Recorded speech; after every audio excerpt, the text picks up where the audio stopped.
بسم اللہ الرحمن الرحیم۔ صحیح بخاری حدیث نمبر 74۔ ہم سے محمد بن عریر زہری نے بیان کیا، ان سے یعقوب بن ابراہیم نے، ان سے ان کے باپ ابراہیم نے، انہوں نے صالح سے سنا، انہوں نے ابن شہاب سے، وہ بیان کرتے ہیں کہ انہیں عبداللہ بن عبداللہ نے ابن عباس رضی اللہ تعالیٰ عنہ کے واسطے سے خبر دی کہ وہ اور خر بن قیس بن حسن فزاری موسیٰ علیہ السلام کے ساتھی کے بارے میں بحثے۔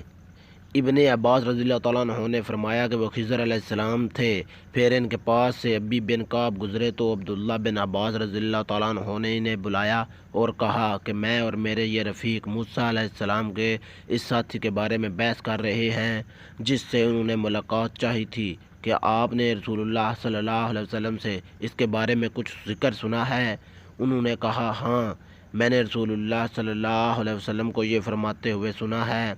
ایک دن موسیٰ بنی اسرائیل کی ایک جماعت میں بیٹھے ہوئے تھے کہ اتنے میں ایک شخص آیا اور اس نے آپ سے پوچھا کہ آپ جانتے ہیں کہ دنیا میں کوئی آپ سے بھی بڑھ کر عالم موجود ہے؟ موسیٰ علیہ السلام نے فرمایا نہیں۔ اس پر اللہ تعالیٰ نے موسیٰ علیہ السلام کے پاس وحی بھیجی کہ ہاں، ہمارا بندہ خضر ہے جس کا علم تم سے زیادہ ہے۔ موسیٰ علیہ السلام نے اللہ سے دریافت کیا کہ خضر علیہ السلام سے ملنے کی کیا صورت ہے؟ اللہ تعالیٰ نے ایک مچھلی کو ان سے ملاقات کی علامت قرار دیا اور ان سے کہہ دیا کہ جب تم اس مچھلی کو گم کر دو تو واپس لوٹ جاؤ، تب خضر سے تمہاری ملاقات ہوگی۔ تب موسیٰ چلے اور دریا میں مچھلی کی علامت تلاش کرتے رہے۔ اس وقت ان کے ساتھی نے کہا جب ہم پتھر کے پاس تھے کہ آپ نے دیکھا تھا، میں اس وقت مچھلی کا کہنا بھول گیا اور شیطان ہی نے مجھے اس کا ذکر بھلا دیا۔ موسیٰ علیہ السلام نے کہا اسی مقام کی ہمیں تلاش تھی۔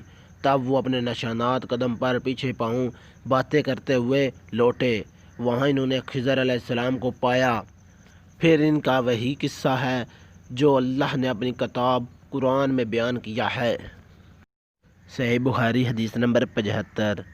ہم سے ابو معمر نے بیان کیا، ان سے عبد الوارث نے، ان سے خالد نے اکرمہ کے واسطے سے بیان کیا، وہ ابن عباس رضی اللہ تعالیٰ عنہ سے روایت کرتے ہیں، انہوں نے فرمایا کہ ایک مرتبہ رسول اللہ صلی اللہ علیہ وسلم نے مجھے سینے سے لگایا اور دعا دیتے ہوئے فرمایا کہ صحیح بخاری حدیث نمبر 76۔ اسے علم کتاب ہم سے اسماعیل نے بیان کیا، ان سے مالک نے، ان سے ابن شہاب نے، ان سے عبداللہ بن عتبہ نے، وہ عبداللہ بن عباس رضی اللہ تعالیٰ عنہ سے روایت کرتے ہیں کہ میں ایک مرتبہ گدھی پر سوار ہو کر چلا، اس زمانے میں میں بلوغ کے قریب تھا، رسول اللہ صلی اللہ علیہ وسلم ہمیں نماز پڑھ رہے تھے اور آپ کے سامنے دیوار کی آڑ نہ تھی، تو میں بعض صفوں کے سامنے سے گزرا اور گدھی کو چھوڑ دیا، وہ چرنے لگی، جب کہ میں صف میں شامل ہو گیا، مگر کسی نے مجھے اس بات پر ٹوکا نہیں۔ صحیح بخاری حدیث نمبر 77۔